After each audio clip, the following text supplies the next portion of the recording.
And of course, as soon as we meet the family, we immediately talk about her being deaf again. Enough! Enough! I am tired of hearing about this!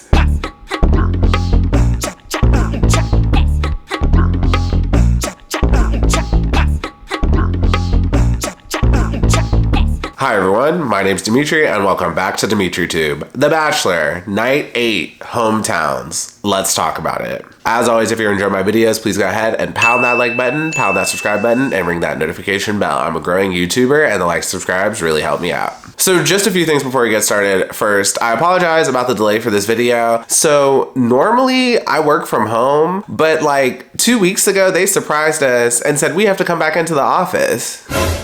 So I still telework some, but now I'm mostly in the office and just my schedule is just all kinds of off, but I'm pulling it together. Next, going into this week's episode, I was rooting for Kelsey's hot dad. Like, my expectations were low, but I was very much rooting for her hot dad. And I was also rooting for Maria to get sent home because I want to see her at the women tell-all. And because if she were to win the show, I don't think her and Joey would last anyway. And last thing before we get started in the review, during this episode, Joey gave us nothing. Like, he literally gave us the absolute least. I've said this before, Joey is a talker and he knows how to talk to women, and he's also very polished. But at moments, he seems like he's too media trained, and that's what I felt like during this episode. It felt like Joey gave the same copy paste of a date 4 different times, but just in different locations. And for the most part, when I look at these hometowns, I try to see if there's something specific to that relationship on the date. But there was nothing really specific on all 4 of the dates, except for a couple things, which I will mention in the video. Oh, and one more thing I almost forgot to mention. Y'all remember that band Feist that played, I think, during Joey and Maria's date? So they have a new album out called Multitudes, and I listened to it earlier today, and that album is amazing. It's like indie pop,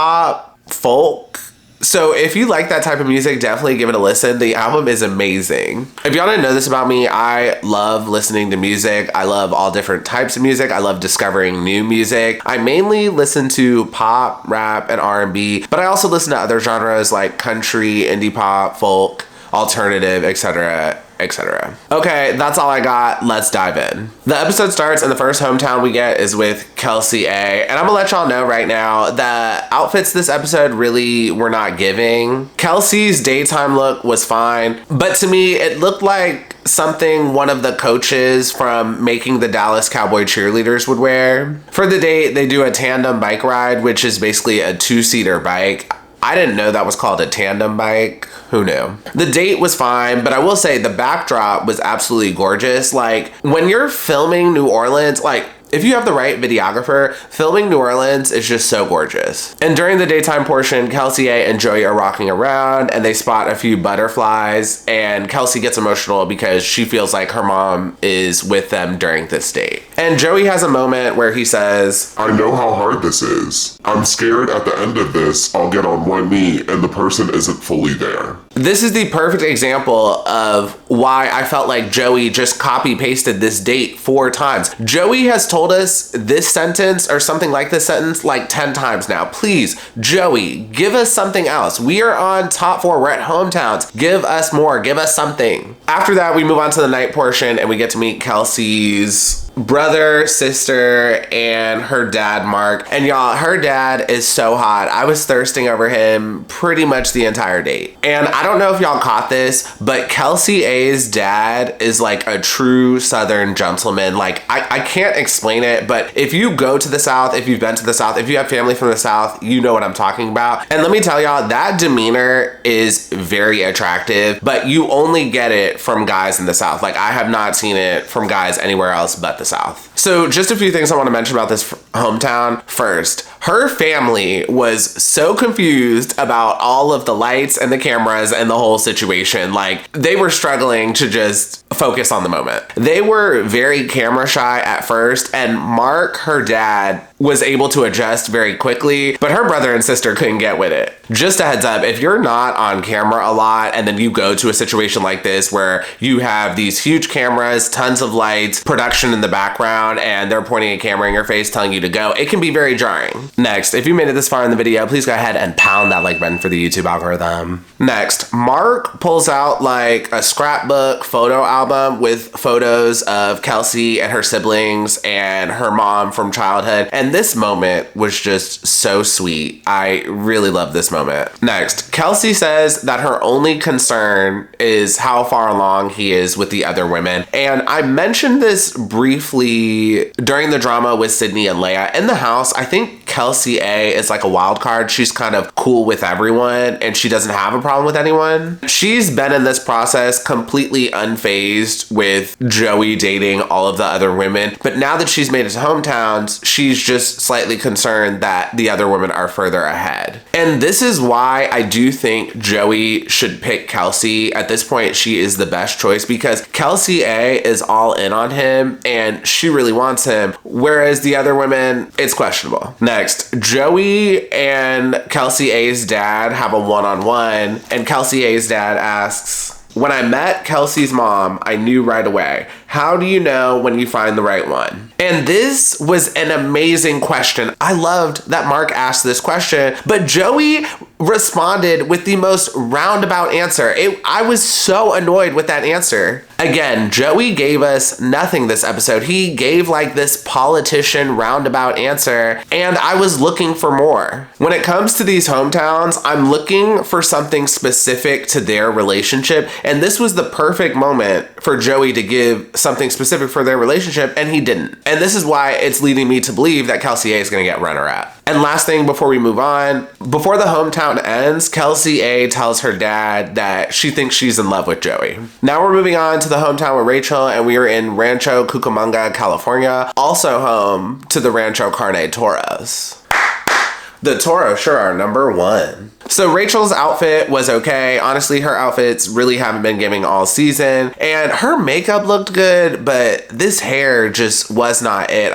Y'all know I don't really rock with Rachel, and this isn't anything personal, but we really need to work on the hair and makeup with her. Again, this is nothing personal against Rachel, but frequently when she gets on camera, when it comes to like her outfit, makeup, and hair choices, it just looks like she doesn't care. So for the date, they basically have a cookout with the family. We meet Rachel's mom, dad, sister, and other family members and friends. The cookout is Hawaii, like luau themed. And sidebar, I don't think Rachel is Hawaiian. So I think she's Hawaiian in the sense of like she was born there and grew up there, similar to like how I'm Virginian, like I'm from Virginia and spent most of my life in Virginia, but I don't think she's native Hawaiian. Like I don't think her family's native to Hawaii. Her mom is Filipino, and then I'm pretty sure her dad is black. But again, that's what I think. I'm not sure. If y'all want to clock me in the comments, if y'all know, just put it below in the comments. There's really not much I have to say about this date. Joey gave us nothing, again. And I think Rachel's family is emotional because Rachel could not stop crying on this date. And also her mom cried and her sister cried. Like there was a lot of crying during this hometown. And it also could be possible that they just have not seen each other in a while. Rachel lives somewhere in the States, I think. I'm not sure where. And the family lives in Hawaii. So maybe she just hasn't had as many opportunities to go back and forth. And if y'all didn't know, getting to Hawaii is a journey. From LA, it's like 6 hours. So let alone if she lives in like the Midwest or the East Coast or something, that is a journey to get back there. But there are a couple moments with Rachel's mom that I do want to point out. So Rachel's mom is having a one-on-one with Joey, and she's talking about Rachel, and she says she's been hurt before and encourages her not to settle, and she's worried about the other women. And then later we get another one-on-one with Rachel and her mom, and Rachel's mom tells her, "It's not Joey choosing you. You need to make sure.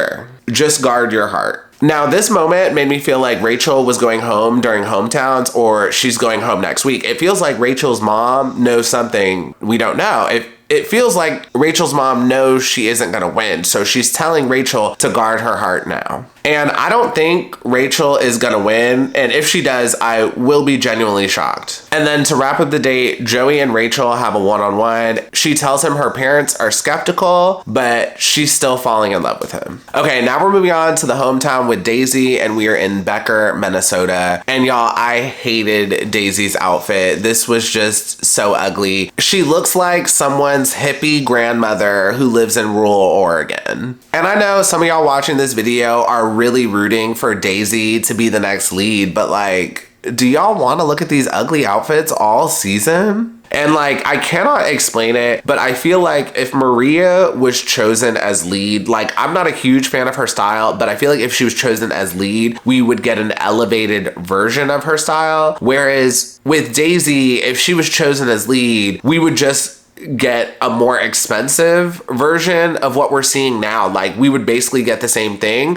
but the clothes would just be a little more designer. And just because it's designer doesn't mean it looks good. All it means is that the price tag is a little higher. I really hope that makes sense. And that is not me trying to make a bid for Maria to be lead. I don't want her to be lead either, but I'm going to talk more about my Bachelorette prediction later in the video. Anyways, moving on. So for the date, they explore Daisy's family's Christmas tree farm, and it's a Christmas inspired date. They eat Christmas cookies, they feed llamas, which I don't know what that has to do with Christmas. They take a chariot through the farm, and they also drink, I'm assuming, hot cocoa. So y'all, I'm a little bit of a Grinch. I would not have liked this date. Don't get me wrong, taking the chariot through the Christmas tree farm was cool, but Christmas is probably my least favorite holiday. I'm definitely more of a Thanksgiving kind of guy. And I am not traumatized from childhood or anything. It's just Christmas to me is just very like cheesy and very forced, and I wouldn't want a Christmas theme inspired date. But let me know below in the comments if you would have enjoyed a date like this. But in Daisy's defense, if they didn't do this for a date, like, what else would you have done in Becker, Minnesota? Actually, I'd be thinking about that during these hometowns. Like, if I were to have a hometown date in my hometown, like, what would we do? Like, we'd probably go bowling or something. Like, I feel like my hometown, I'm from like a typical suburb, and like, there's a mall. Like, what, like, literally, what would you do on a date? Anyways, so during the daytime portion of the date, some of Daisy's friends show up to the date to meet Joey and just root her on, and we immediately go into talking about the cochlear implant. And I don't know if y'all caught this, but the look on a couple of her friends' faces when she started talking about that cochlear implant, like, they seemed just as over it as I was. And not only that, I thought this moment was very weird. Like, you introduce Joey to your friends and you immediately start talking about your cochlear implant. Like, I felt like they should have talked about their relationship and how they met, not immediately talk about her disability. Like, that was weird. So after that, we move on to meeting Daisy's family. We meet her mom, dad, sister, and brother, and grandma, and we get multiple confessionals throughout this hometown with Daisy, and she mentions a lot how her family's approval is important to her. Approval means a lot. She cannot move forward without approval, etc., etc. And of course, as soon as we meet the family, we immediately talk about her being deaf again. Enough! Enough! I am tired of hearing about this. So not only is Joey giving us barely anything, we're spending most of this hometown date talking about her disability. And just a heads up, y'all, this entire date and this hometown to me just feels like a setup for her to be the next lead. Did anyone else feel that way? Let me know below in the comments. After that, we move on to some conversations with the family, and we get to meet Daisy's mom. And y'all, I absolutely loved Daisy's mom. She was the breakout star for me in this episode because she was actually pushing some of these storylines forward. So Joey and Daisy's mom have a one-on-one, and Joey tells Daisy's mom that she's holding back because she wanted the family's approval first. And after this conversation, Daisy's mom realizes that Joey does love Daisy. After that, we get a one-on-one with Daisy and her mom, and Daisy's mom tells her, "You're nervous to let go and let go of your feelings and emotions." And Daisy responds, "Yeah, I feel like that's true, but I don't know why I'm doing it, because I'm always so expressive." And it's because you don't like him that much. Daisy, that is why you're acting like this. You don't like Joey that much. Then after that, we get a one-on-one with Daisy and her dad. And her dad has a really cool Jerry curl, by the way. And her dad agree she's not giving full emotion because she has a wall up because she's afraid of getting hurt. And then at the end of the hometown date, Daisy has a one-on-one with Joey, and Daisy tells Joey that she's falling for him and that she's been falling for him. And when she said that, I thought she was lying. Okay, so let's unpack this. First, either Daisy just does not like Joey that much, or she's just not ready for a serious commitment. I'm not sure which one it is, but it's one of those. Next, both Daisy's mom and dad agreed that she had a wall up, but the conclusion was that she was afraid of getting hurt. Why was the conclusion not, you're possibly just not into this man? Why was that not a possible conclusion? Because that's what I think it is. I don't think it has anything to do with her getting hurt. Either she's just not that into him, or she's just not ready for a commitment. Next, Daisy herself even says that she is always so expressive and usually lets go of her emotions, etc. But with Joey, she's not doing that. That is possibly the biggest red flag I've heard on this show in a while. This is just my opinion. If a woman is into a guy, she is going to show it, and she is going to show it hard. So the fact that Daisy is not able to show it is just a really bad sign, and I'm sorry that Joey does not see it. Women's intuition is a real thing, and right now Daisy should listen to it, but she's not listening to it. And not only that, later in the episode, she even tells Joey, I'm falling for you, and I've been falling for you. Well, your intuition is saying something else, mama. And that's all I got. Let's move on to Maria, and we are heading to Niagara Falls, Canada, or New York? I'm pretty sure it was Canada though. So Joey and Maria take a boat called Made of the Mist, and they go through, I guess it's a river or a lake, I don't know, but they go up to the waterfalls of the Niagara Falls. And this was a really cool date. I would love to do this. And when it comes to Maria's outfit, I don't really like her pants. Like, they show off her figure very well, but the pants are just a little too busy for me. It's like those pants where it's like a drawstring almost, but in a pattern, and then you tie it up different places. It just looks too busy for me. Maria apologizes to Joey again, saying that he is everything that she wants in a man, but it was just tough seeing him with other women. And then after that, we get to meet Maria's family. We meet her mom, her dad, her brothers,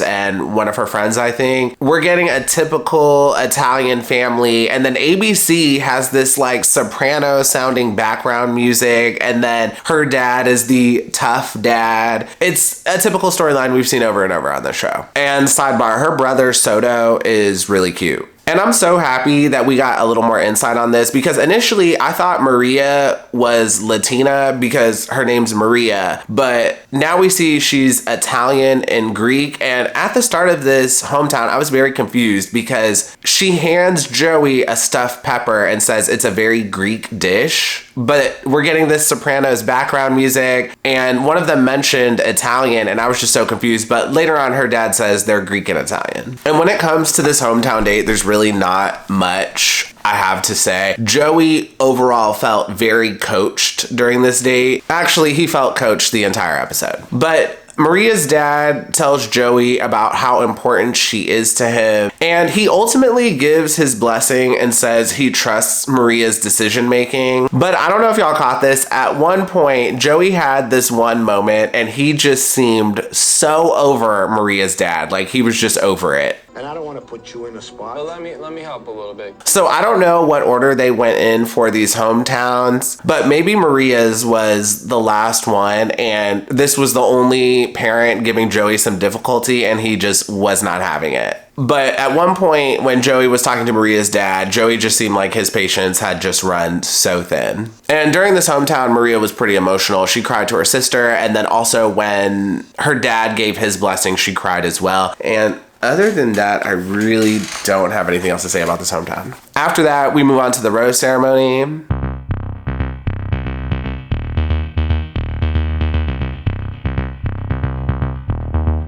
And yep, it's that time outfit of the episode. For this week's outfit of the episode, I'm giving it to Kelsey A. during the rose ceremony. So Kelsey A is wearing this beautiful green dress. I absolutely love this shade of green. And the dress is like a bustier top that just flows into a long gown. Is this the best dress I've seen ever? No, but is this the best dress of the episode? Yes. And for that, I gave Kelsey A outfit of the episode. And honorable mention goes to Maria's rose ceremony dress. She looked good and I liked this dress, but I liked Kelsey A's more. And I think if Maria's dress was a different color, I may have liked it more. So during the rose ceremony, Maria asks Joey if she can pull him for a one-on-one, and she tells him she's falling for him and she did not want to regret not saying that, because earlier in the hometown, she wanted to say she was falling for him, but she got cold feet and didn't say it. So let's unpack this. First of all, too little too late. Maria really should have said this back at hometowns. For her to do this right before the rose ceremony, it's definitely giving, let me give a Hail Mary play so I can stay in the competition and not get eliminated. Next, when Maria returns to the rose ceremony, Rachel asked like, what was that about or something? And Maria says, I don't know. And then Rachel claps back, girl, I don't know. You're the one who pulled him for the one-on-one. That moment.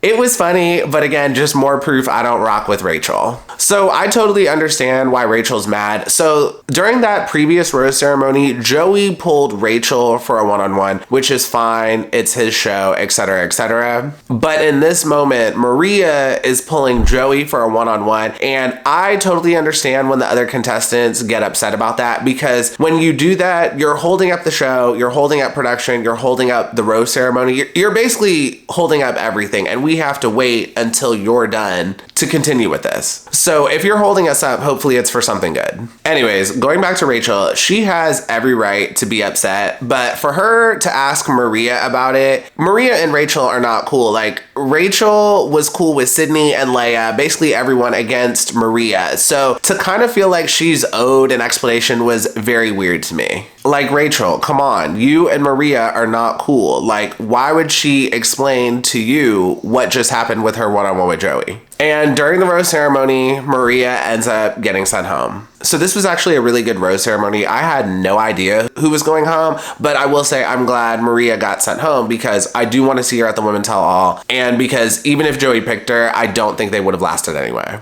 And lastly, to wrap up the video, I'm going to give my predictions. So I'm still holding strong with my previous prediction. I think Daisy will win the show. I think Kelsey A is going to get runner-up, and Rachel will get sent home next week. So at this point, I really do not care for Daisy, but low-key, I kind of want her to win just so we do not have her as the next lead. And then when it comes to Rachel, I will be genuinely shocked if she wins. Like, I would be shocked if she won. And then for Kelsey A, I think Kelsey A is the best choice out of these three, but I don't think she's gonna win. Like, I don't know what it is, but Kelsey A is just giving me runner-up energy. And then when it comes to Bachelorette, I really don't know who's gonna get it, but it really at this point feels like Daisy's gonna get it. It feels like she's getting a perfect setup for it. And I know a lot of people are rooting for Maria to be Bachelorette, but I just don't think she would be a good pick. Like, if they made Maria Bachelorette, I do think we would get another Katie Thurston type of season. And not like I think Maria would be a horrible Bachelorette, but a lot of it would rely on her contestants, and I just feel like she would not get a good crop of contestants. Like, I don't know what it is. It's just a feeling I have. Next, Kelsey A is fantastic, but I just don't see her carrying an entire show and carrying an entire season. And out of the contestants we've seen this season, like, if I had to pick, Lexi and Jen would be the best bachelorettes to me. So Lexi would be a great bachelorette, but the problem is if she's trying to get pregnant in like 2 years, then she definitely has no business being in the Bachelorette, because there's a good chance it's not going to work out. And also Lexi would do fine as the lead. Like, do I think it would be a stellar season? No, but I do think she would do fine. I think it would be like